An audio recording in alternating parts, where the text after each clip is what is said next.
आलस। हाँ, ये आलस तुझे क्यों आता है? जब भी कोई काम करना हो तो कल करूँगा, आज मूड नहीं है, ये सब कहना आलस है। बहाने बनाना आलस है। दूसरों की कमियां निकालना भी आलस है। जब किसी इंसान को आलस छू ले तो उसे हर काम में परेशानी नजर आती है।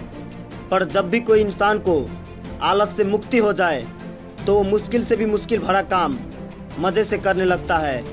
यह आलस ही है जो एक को सफल और दूसरे को असफल बनाता है। अगर तुम सफल होना चाहते हो तो आलस से मुक्त होकर फल की चिंता किए बिना निरंतर कार्य करते रहना है। गीता में एक श्लोक है, कर्म करो फल की चिंता मत करो। ये श्लोक अगर तुम समझ गए तो तुम सफल हो सकते हो। और इसका मतलब है तुम सिर्फ अपना काम करो, उसमें तुम सफल होगे या नहीं इससे सोचना बंद कर दो।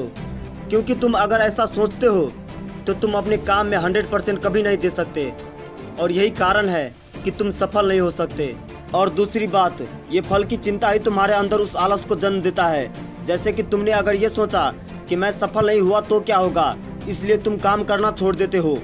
या अगर तुमने ये सोचा कि मैं सफल तो हो ही जाऊंगा, इसलिए तुम घमंड में आकर काम करना छोड़ देते हो।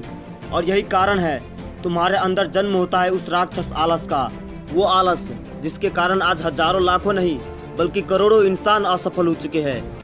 इच्छा तो उनके अंदर भी है कुछ कर जाने की, पर यह आलस भी उसके अंदर भर भर कर बैठा हुआ है।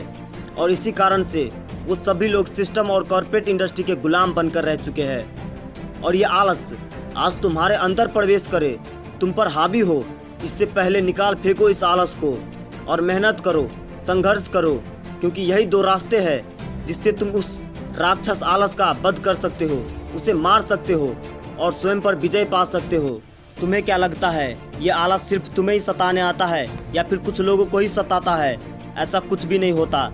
ये आलस, ये लेजीनेस सबको आता है, पर जो भी इनसे युद्ध कर कर जीत जाता है वही कुछ करके दिखा सकता है।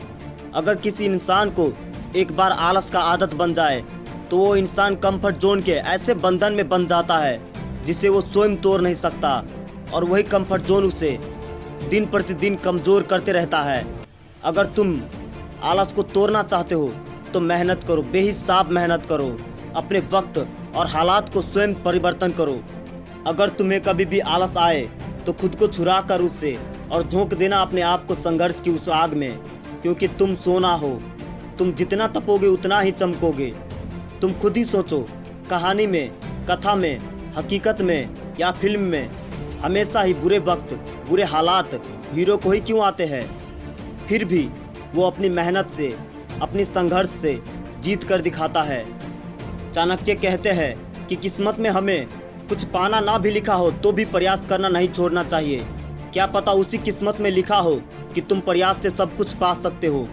और अगर तुमने प्रयास करना छोड़ दिया तो तुम उसी आलस को निमंत्रण दे सकते हो जो तुम्हें अंदर ही अंदर खा सकता है। इसीलिए अगर तुम्हें अपनी लाइफ में कुछ करना है, कुछ बनना है, तो अपने आप को संघर्ष करने से, मेहनत करने से कभी मत रोकना। तुम मेहनत जितना करोगे उतना ही चमकोगे। तुम्हारे अंदर ऐसी चमक होनी चाहिए और तुम देखना, तुम एक दिन स्वयं ही सूर्य की प्रकाश की तरह चमकोगे। रात में भी तुम्हारा काम का प्रकाश आता रहेगा